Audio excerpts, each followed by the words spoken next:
auzu billahi min asheytaan rajim bismillahi rahmaani rahim asalaamaaleykum wa rahmatullahi taala wa barakatuhu seen mbokku Serigne Saliou Mbacké Darou Salaam moo del siwaat di leen jox tegtal bu gàtt ngir xale yi nga xam ne ñoo fas yéene def examen di ñaan yàlla jàppandal leen ko yàlla defal leen ci ndam tegtal yi nag tegtal yi yomb la kenn ko ne mën nga ko defal sa bopp boo ko mën defal sa bopp it nga seet ku la ko mën a defal bi ci jiitu mooy bic bi ñuy defee examen mu am na ñaari tegtal yi ñu leen ciy jox benn bi da ngay jël bic bi nga jàpp ba set fas yéene ñaan ci bic bi julli ñaari rakka bu nekk sabisma rabbika nga cee tari ba mu jeex Faatiha ak sabisma rabbika nga jàng ñaareel rakka bi tam noonu boo sëlmalee nga jàngaat nga jël bic bi jàng sabisma rabbika ba mu jeex daal di def ñetti takbir allahu akbar allahu akbar allahu akbar daal di ko tufli ci bic bi. beneen tegtal bi tam yomb na da ngay jàng da ngay jàpp ba set rek jublu penku fas yéene ñaan ci bic bi nga ubbi bic bi nag doo ko tëj ak kubéer gi nga daal di jàng Faatiha daal di wax ni bismillahi rahmaani rahim alhamdulillahi rabbil alamin arrahmaani rahim maliki yawmi ddin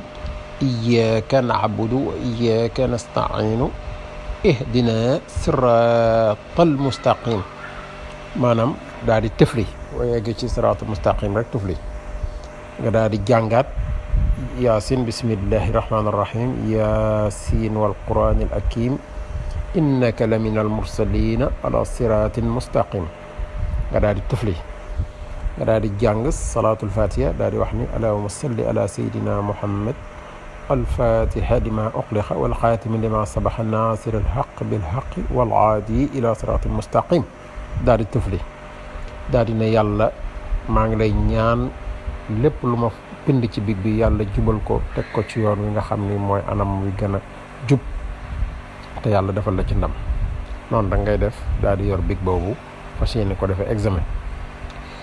incha allah yàlla mën laa dimbali ba lu jub rek nga ciy bind. boo demee ba ci classe d'examen tam ngay bind dara ci muy mat wala français wala anglais lu mu mën a doon nga jékki-jékki am baat boo fàtte ci li nga xam ne moom nga war a bind ci sa leçon wala lu mu mën a doon da ngay teg sa bic jël sa ñaari baaraamu sànqalañ yi nga daal di wax baat yi ma lay bëgg a wax ñaari baaraam yi gën a ndaw mooy baaraamu sànqalañ nga daal di ne rabbi zidni ilman rabbi zidni ilman rabbi zidni ilman ñetti yoon daal di ko tefli ci baaraam yi jël ko dugal ko ci sa ñaari nopp yi